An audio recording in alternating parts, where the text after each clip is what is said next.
Hi, my name is Lily, and I'm a member of Wall Street United Methodist Church. Welcome to By the Well podcast, where you will hear sermons, conversations, and opportunities to engage online with Wall Street. I look forward to seeing you in the comments, and remember to like and share wherever you listen. Thank you for being a part of our community. The Old Testament lesson is from Exodus chapter 14, verse 15.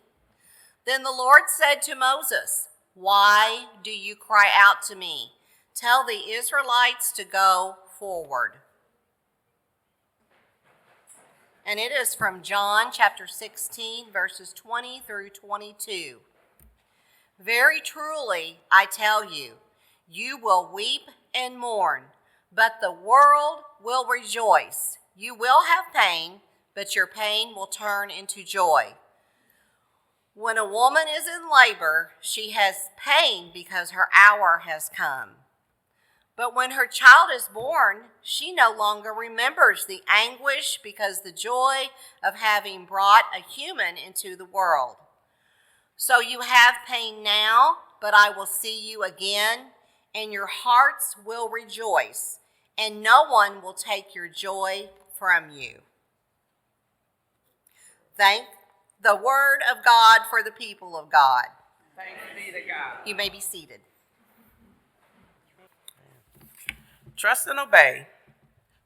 Trust and obey, for there's no other way. And if I could only remember that when my trials and tribulations pop up in my life. Now, last October, I stood up here and filled in for Pastor Kathy, and I asked you all if you were ready for your overflow. And I'm going to recap real quickly.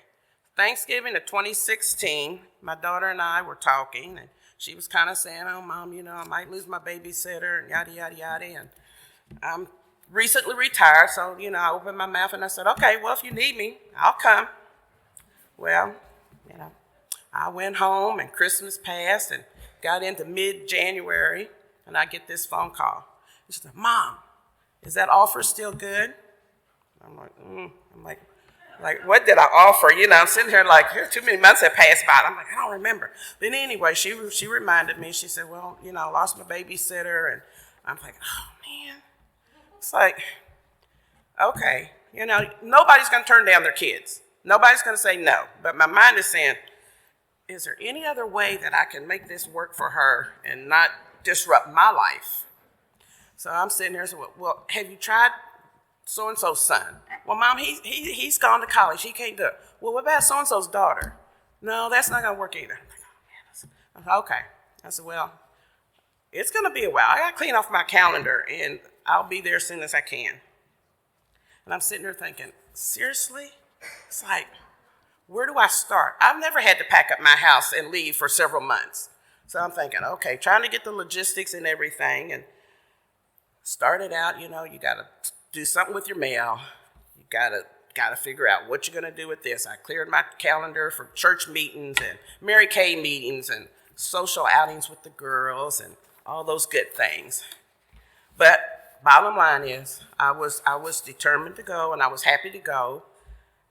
And those 4 months, it ended up being the best time of my life. I got to spend 4 months with my grandkids, other than the 1 or 2 weeks when I normally see them. So we got some real bonding time and everything. And my cup overflowed with blessings after blessings. And can't you just imagine how Moses felt? He's sitting there taking care of his business. He's tending to the flocks, and he's just going about his business. And he ends up at the foot of Horeb, at the mountain of God. He sees this burning bush, and he's kind of like, what the heck? And he hears God calling Moses, and he's like, "Yes, sir." And so he told him, take off his shoes and come a little closer. So Moses, being obedient, he did that. So then when God told him, "Hey, I want you to go back to Egypt and free your people," he says, "I see them suffering, and they need to be let go." Well, Moses was just like me. He's trying to figure out, well, let me see. I can't do that. I'm not worthy to do that. I don't talk plain. How am I going to convince Pharaoh to let the Israelites go? God told him, he said, "Hey, no problem." He says, "I got you." He said, "Whatever you need, I've got you." he says, take this staff, and he said, I'm going to just do what I tell you to do. So, I'm going to paraphrase instead of going on and on and on. But anyway, he made it back to Egypt, confronted Pharaoh. Pharaoh told him, nope, not going to do it, not going to happen. And, he did all his little magic. Well, I won't say magic, all the miraculous things that God provides for us. So, anyway, so this went on and on after 9 plagues. And so Moses was getting kind of upset and frustrated. So, he and God sitting there talking and, hey, man, what I do? God told him, he says, 10th plague, he said, after this one, he says, I guarantee you, Pharaoh's going to let the people go. Sure enough, when he cast that, and he performed that last plague on Egypt and Pharaoh, Pharaoh's heart broke, and he let the people go. So everybody's packing up. They get all their riches and everything they have that's dear to them and everything, and head out. Well, you would think that, God would send them on the easiest, straightest path. Nah, God doesn't work like that. He said he's going to make sure that they encounter some little rough roads and some tough times, because he wanted to see really basically what they were made out of, I'm sure. So as they're heading out, all of a sudden, when the king of Egypt finds out what happened, he decides, oh, this ain't going to work. This is not going to work. Pharaoh's heart gets hardened again, and he's sitting there like, okay, let's round up. We say posse, but he rounded up his guys and chariots, all the best chariots, all the officials and soldiers and everything. They headed out after the Israelites.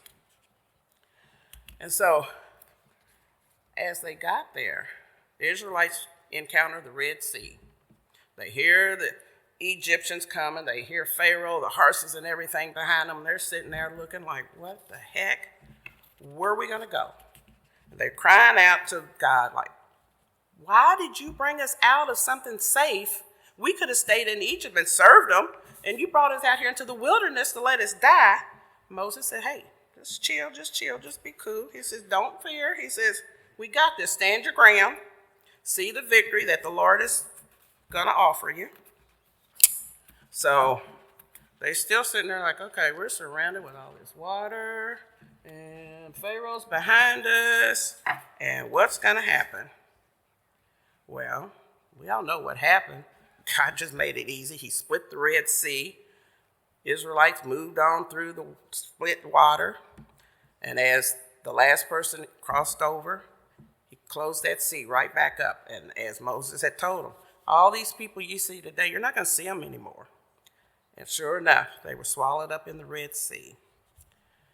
And, all that time, and they were whining and crying, and Moses said, why do you cry out to me? Why do you cry out to the Lord? He said, and God told him, tell these Israelites to go forward. And that's what we have to do. And as life was moving forward, even by all those years way back then, life was moving forward here at Wall Street. In late 2019, early 2020s, Wall Street faced our Red Sea. And everybody else in the country faced it too. It was the COVID epidemic. Pastor Kathy and the admin board, they helped us maneuver through that with some really out-of-the-box thinking in order to keep us active and to keep us safe. And life continued on at Wall Street. And we're just moseying right along and just kind of just cooling and chilling and getting back into our normal groove. Well, then in October 2022, Pastor Kathy introduces us and tells, hey, we got this young man here. He's going to be our student pastor. And, he's in seminary, so we're thinking, okay, well, he'll be here for a few years. And this little spunky dude and kind of just look nerdy, just funny. I mean, he was good. And that was Harley Matthews and his beautiful wife, Amanda. And we knew that the possibility was that they might leave, but we were enjoying it while we could. And while Harley was here, he brought us in a little bit, moved us a little bit further into podcast series. Most of us, if you're old like me, are like, what's that? How does that work? And a lot of social media, online stuff. And we enjoyed it until he got up November 10th, 2024, and told us that he and Amanda were expecting their first baby, but then the sad part came that they were going to move and go back to Texas. And okay, but then we started thinking, what are we going to do? Who's going to take over our podcast series? Who's going to take over the streaming stuff? We didn't have anybody. We sitting there thinking and don't realize how much a person does until they leave. And he just did so much, but keeping still it's not so easy at times, Things in life keep happening, and we were working through Harley leaving. Things kept on happening at Wall Street. And then, daggone it, Sunday morning, January 26th of this year, the Timbernese get up and told us they were going to retire after 27 years. I mean, we're used to seeing them and Nathan every Sunday, unless they're sick, which was rare, or they were on vacation. So not only do we have to figure out what we're going to do about Harley leaving and filling all the things he did, and we had to worry about hiring a pianist, a choir director, one person, two people we didn't know. And so we're sitting there like, oh my gosh. And so after they made that announcement, I tell you, when Becky played the postlude, it was just like this. Everybody was so quiet. Nobody got up and walked out. Nobody talked. We were just in shock. We were kind of quietly sniffling and stuff, but it was just like, what the heck? And I know personally I was shocked. I felt trapped. And all the while, I could kind of understand their decision, but we didn't want to let them go. We did not want to let them go. But in our mind, we know that change is good, or so they say, and we have to move forward. But I'm thinking, daggone it, I just don't handle change well. I can deal with it, but this is just not me. So as we're slowly adjusting and start looking for a new musician, Tuesday afternoon, March 17th, I'm sitting in White Castle parking lot, kind of grabbing a quick lunch, and my phone rings. Now, most of you, if you're like me, if you don't know the number, do you answer it? I'm sitting there thinking, I don't know this number. I'm like, I don't know, maybe I should answer. Something told me I better go ahead and answer it. So the next time I answered it, and all I heard was Karen. I said, yes. So this is Mitch Geiselman, district superintendent. I'm like, yes, sir. I was like, okay, what do you want? He tells me, I need you to call an immediate staff parish meeting. I'm like, well, when? He said, 2 days from now. I'm like, I said, okay. I said, yes, sir, okay. So I'm sitting there after I hung up, I'm thinking, we don't have a big staff here. And Becky and Eric already said they were leaving. And surely he wouldn't call me for our custodian or the bookkeeper. So then I'm thinking, oh my God, man. I'm thinking, oh my gosh. I'm like, man, is Millie leaving or is Pastor Kathy going? I'm sitting there like, so I was tempted to call Pastor Kathy. Well, I called her. And she didn't say anything. I'm like, yeah, that wasn't much help. So I'm thinking, okay. But I tell you what, when we met that night, staff parish on Wednesday evening, oh, good old Mitch just dropped the bomb that he was moving Pastor Kathy. That boardroom, I tell you, it wasn't as quiet as it is here, because I tell you, every last one of us was crying and in shock and sniffling and snorting and snotting. I think we probably ran out of Kleenex, but I think Debbie and I looked at each other and we said, seriously? It's like, okay, now we got to do somebody for podcast. We got to do streaming. We got to find a musician. And now they want us to find a pastor. So while we had Mitch held captive, guess what? We sat down and laid it on him. We told him, this is what we want. We want this. We don't want that. And he's like, okay, I'll try to do my best. Yeah. I'm not that familiar with how the workings go but I'm learning. Sometimes when they say I'm doing my best, may not work out, and sometimes they do. Well, in this case, it did. So the following week, Mitch had us meet again, and we met, and we kind of drilled our new prospective pastor and asked her what we could do and for her, and she asked us what she could do for us. And we sitting there, and Mitch is scribbling and writing and scribbling and writing, and I'm like, okay. So we finally got things kind of like, this is kind of cool. This is kind of cool, you know. So far, so good. But we're still sitting there thinking through all of this, you know, we've had our pain, we've cried, we've mourned, and just like the reading said, when a woman's in labor, it hurts. But as soon as you have that baby, that you forget about that discomfort and the pain, and you're so overwhelmed with the joy of bringing a new life into the world. It's all good. So guys, we've had our pain. We've cried. We worked through the logistics of figuring out what to do with the future podcast series. We've hustled and interviewed and searched and sent out requests, trying to find just that perfect fit for our musician.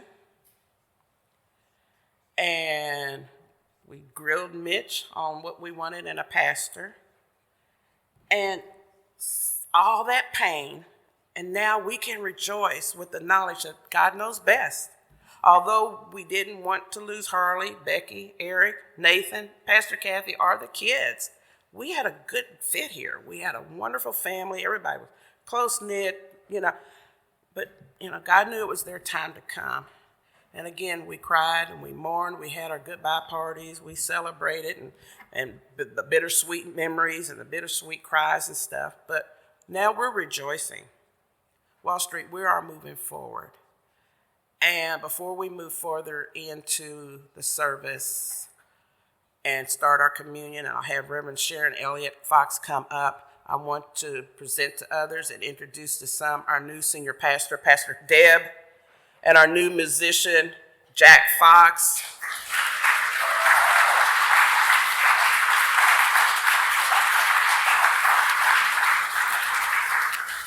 I know without a doubt what Wall Street can do and how Wall Street is open and loving. If they weren't, I wouldn't be here today. I have seen nothing but Christian love here through each and every one of you all, and I am thankful and glad to call Wall Street my family. And now I'm going to hear it. We're going to get there. We're going to sing. We're going to sing one of my favorite hymns. It is well with my soul. Thank you for listening to By the Well podcast from Wall Street United Methodist Church. We invite you to connect with us on our website, wallstreetumc.org, and remember to like and share wherever you listen. Thank you for being a part of our community.